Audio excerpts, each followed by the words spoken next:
Қайырлы күн достар, бүгін біз осындай ерекше салат әзірлейтін боламыз.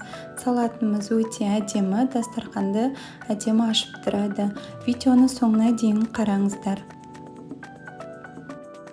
Қажетті заттар: салат жапырағы, руккола, қайнатылған 2 жұмыртқа, кедір жаңғағы, 1 қызанақ, бал, бальзамикалық крем, маслины және творожный сыр.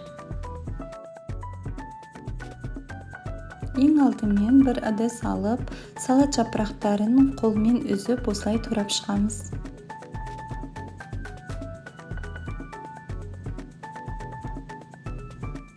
Енді салатымызға тұздық әзірлейік. Ол үшін арнайы ыдысқа 1 ас қасық бал саламыз.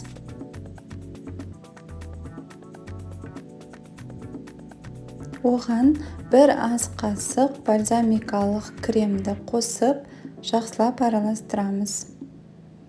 Міне біздің тұздығымыз дайын болды. Тұздықты салат жапырақтарының үстіне құйып, араластырамыз.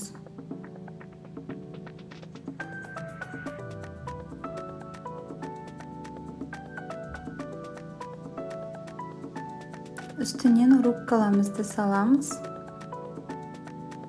Барлығын бірге араластыру керек.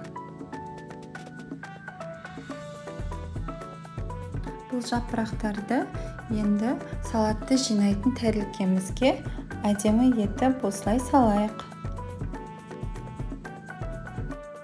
Үстінен қайнатылған жұмыртқамызды ұзынша турап, осылай салып шығамыз.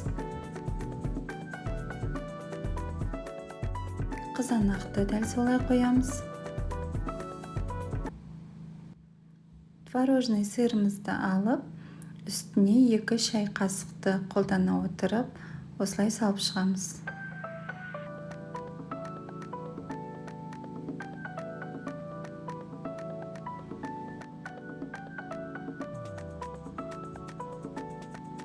Оның үстіне әдемі етіп маслиныйды саламыз.